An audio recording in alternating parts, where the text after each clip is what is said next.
Hello বন্ধুরা, আমি মধুলিমা তোমাদের স্বাগত জানাচ্ছি কুশলতার একটা নতুন ভিডিওতে। এই কুশলতার ভিডিওতে বা কুশলতার ক্লাসে তোমরা শেখো নতুন নতুন বিষয়ের উপর কনভারসেশন বা কথোপকথন, আর সেগুলো শেখো ইংলিশে। আজকে যে টপিকটা বা বিষয়টা আমি নিয়ে এসেছি সেটা হচ্ছে ক্লাসরুম কনভারসেশন, অর্থাৎ ক্লাসরুম বা শ্রেণীকক্ষে যে ধরনের কথোপকথন হয় তারই কিছু অংশ। বন্ধুরা, তোমরা যারা ছাত্র বা স্টুডেন্টস, তোমরা জানো যে তোমরা যখন ক্লাসরুমে থাকো তখন কিন্তু বিভিন্ন রকমের কথোপকথন বা কনভারসেশন আমাদের করতে হয়। সেটা কখনো হয় টিচারের সাথে বা শিক্ষক শিক্ষিকার সাথে, কখনো হয় স্টুডেন্টসদের সাথে বা অন্যান্য ছাত্র ছাত্রীদের সাথে।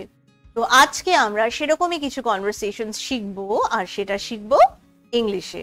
তাহলে চলো শুরু করে দিই। প্রথমে যে সেন্টেন্সটা বা যে বাক্যটা তোমরা দেখতে পাচ্ছ সেটা হচ্ছে, আমি কি ভেতরে আসতে পারি? এবার এই সেন্টেন্স বা এই বাক্যটা কিন্তু একটা খুব কমন একটা কথা, খুব সাধারণ একটা কথা। যখনই তোমরা ক্লাসরুমের বাইরে থাকো তখন কিন্তু ভেতরে যাওয়ার জন্য তোমাদেরকে নিতে হয় অনুমতি, অর্থাৎ পারমিশন। এবার এই পারমিশন তুমি কিভাবে নেবে? তুমি বলতে পারো যে ম্যাম, ম্যাম অর্থাৎ শিক্ষিকাকে তোমরা ম্যাম বলো। যদি সেখানে শিক্ষক কোনো একজন শিক্ষক হন তাহলে তোমরা বলবে স্যার। তো আমি ধরে নিলাম যে টিচার তিনি একজন শিক্ষিকা অর্থাৎ ম্যাম। তো তোমরা বলতে পারো যে ma'am, may I come in? Ma'am, may I come in অর্থাৎ আমি কি ভেতরে আসতে পারি? এই মে আই কাম ইন ছাড়াও কিন্তু তোমরা আরেকটা জিনিস বলতে পারো, সেটা হচ্ছে ma'am, may I come inside? Ma'am, may I come inside? Inside মানেও কিন্তু ভেতরে। এছাড়াও তোমরা যেটা বলতে পারো, আরেকটু বড় করে যদি বলতে চাও, সেটা বলতে পারো যে ma'am, may I come inside the classroom? Ma'am, may I come inside the classroom? তাহলে ma'am, may I come in? বা ma'am, may I come inside? বা ma'am, may I come inside the classroom? এই তিনটেই কিন্তু তোমরা বলতে পারো। এটা কিন্তু শুধুমাত্র ক্লাসরুমের জন্য নয়, তোমরা কিন্তু অন্য কোনো জায়গাতেও এই কথাটা বলতে পারো। ধরো তোমরা কোনো একটা ঘরে ঢুকতে চাও বা প্রবেশ করতে চাও, সেখানেও কিন্তু তোমরা যখন পারমিশন নাও তখন কিন্তু এটা বলতে পারো যে মে আই কাম ইনসাইড, বা may I come inside the room, বা মে আই কাম ইন।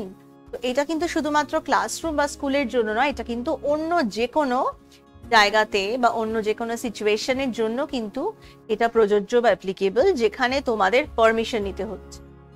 তাহলে চলে যাই নেক্সট কথোপকথনে। ধরো যিনি টিচার তিনি কিছু একটা তোমাদেরকে বোঝাচ্ছেন, আর তুমি সেটা বুঝতে পারোনি বা তোমার বুঝতে অসুবিধা হচ্ছে।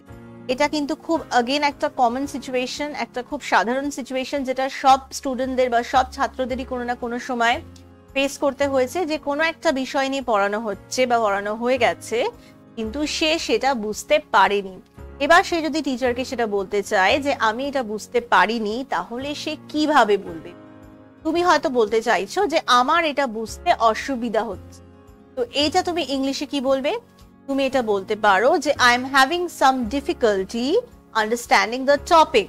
এখানে আমি এটা বলে লিখেছি, এখানে এটার জায়গায় হতে পারে টপিক, বা তুমি কোনো যদি অঙ্ক বুঝতে না পারো তখন তুমি সেটা বলতে পারো যে আমার এই অঙ্কটা বুঝতে অসুবিধা হচ্ছে, বা তুমি যদি ক্লাসটা বুঝতে না পারো তুমি বলতে পারো যে আমার এই ক্লাসটা বুঝতে অসুবিধা হচ্ছে। তো আমি যদি ধরে নিই যে তুমি বলছো যে আমার এটা বুঝতে অসুবিধা হচ্ছে, তাহলে কি হবে? হবে যে I am having some difficulty understanding the topic. এই টপিকটা বুঝতে অসুবিধা হচ্ছে। I am having some difficulty understanding the topic. টপিকের জায়গায় যদি হয় কোনো একটা পার্টিকুলার অঙ্ক, তাহলে কি হবে? তাহলে হবে I am having some difficulty in understanding the sum. তোমরা জানো যে অঙ্কের ইংলিশ হচ্ছে সাম, বা আমরা কিন্তু প্রবলেমও বলতে পারি। I am having some difficulty in understanding the problem, আমরা কিন্তু এটাও বলতে পারি। তাহলে I am having some difficulty, some মানে কিছু, ডিফিকাল্টি মানে অসুবিধা, মানে আমার কিছু অসুবিধা হচ্ছে। I am having some difficulty understanding the topic, যদি তুমি পুরো টপিকটা বুঝতে না পারো। I am having some difficulty understanding the sum, যদি তোমার অঙ্কটা বুঝতে অসুবিধা হয়। বা I am having some difficulty understanding the problem, আমরা অনেক সময় অঙ্ককে প্রবলেমও বলি। এছাড়া যদি তুমি আরেকটু ছোট্ট করে আর সহজভাবে বলতে চাও, তাহলে তুমি এটাও বলতে পারো যে I am finding this topic difficult. I am finding this topic difficult, বা I am finding this sum difficult, মানে আমার এই অঙ্কটা বুঝতে অসুবিধা হচ্ছে। এটাকে তুমি ছোট করে বলতে পারো যে I am finding this sum difficult.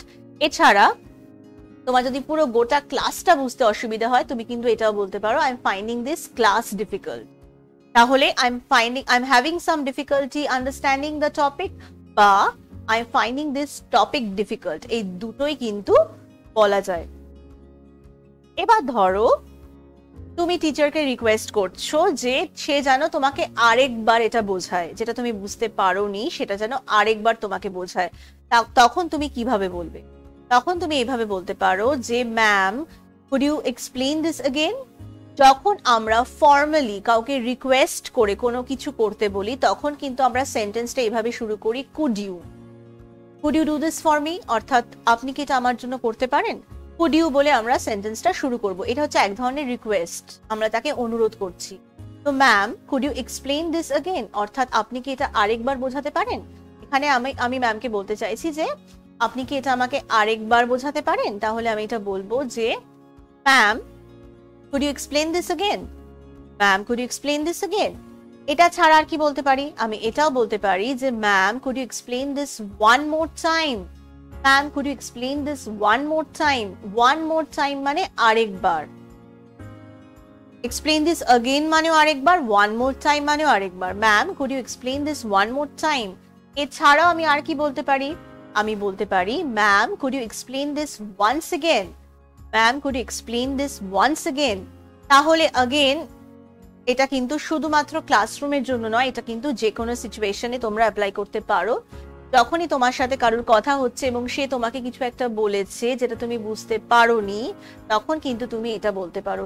সেখানে ম্যামের জায়গায় সেই মানুষটার নাম হতে পারে বা সেই রিলেশনশিপটার নাম হতে পারে। ধরো তোমার বাবা তোমাকে কিছু বলেছেন আর তুমি সেটা বুঝতে পারোনি, তখন তুমি এটা এইভাবে বলতে পারো dad could you please explain this once again, বা dad could you explain this again, বা dad could you explain this one more time.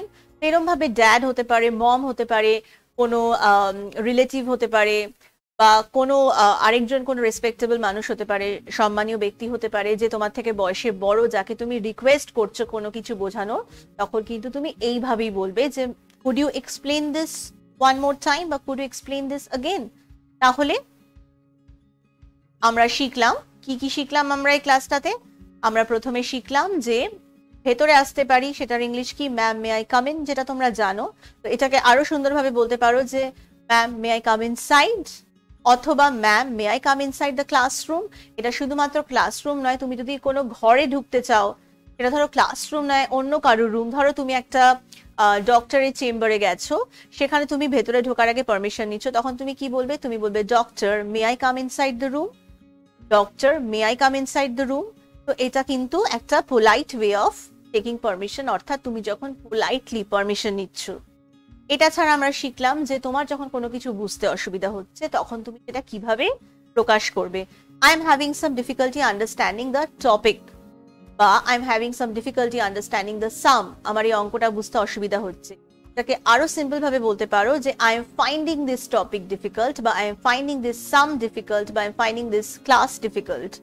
এছাড়া আমরা যেটা শিখলাম যে যখন আমরা কাউকে রিকোয়েস্ট করছি বা অনুরোধ করছি কোনো কিছু বুঝিয়ে বলার জন্য বা কোনো কাজ করে দেওয়ার জন্য, তখন আমরা সেন্টেন্সটা এভাবে শুরু করতে পারি যে could you do this to me, or could you explain this again, or could you explain this once more, or could you explain this one more time। আমরা কিন্তু এইভাবে বলতে পারি। যেমন টিচারকে ধরো তুমি বোঝাতে বলছো, তখন তুমি বলতে পারো যে ma'am could you explain this once again। তো এইভাবে আমরা রিকোয়েস্ট করে কাউকে কিন্তু কোনো কাজ করে দেওয়ার জন্য বলতে পারি। তাহলে আজকে আমরা যে কনভারসেশনস গুলো শিখলাম সেগুলো শুধুমাত্র ক্লাসরুমের জন্য সীমিত নয়, তোমরা কিন্তু অন্য যে কোনো এনভায়রনমেন্টে বা অন্য যে কোনো সিচুয়েশনে সেগুলোকে অ্যাপ্লাই করতে পারো। যদি তোমাদের এই ভিডিওটা ভালো লেগে থাকে তাহলে লাইক করো।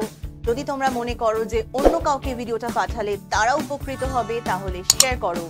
ভিডিওটা সাবস্ক্রাইব করতে ভুলো না। আর যদি তোমরা চাও যে যখনই আমি কোনো নতুন ভিডিও দিই তার আপডেট বা নোটিফিকেশন তোমরা পেয়ে যাও, তাহলে এই বেল আইকনে গিয়ে ক্লিক করো। তাহলে কিন্তু প্রতিবার আমি যখনই নতুন ভিডিও দেব তার নোটিফিকেশন তোমরা পেয়ে যাবে। এছাড়া যদি তোমরা আমাকে কিছু বলতে চাও তাহলে তোমরা www.kushalata.com এই ওয়েবসাইটে গিয়ে তোমাদের বক্তব্য বা পরামর্শ রাখতে পারো। আমি তোমাদের সাহায্য করতে ভীষণ খুশি হব।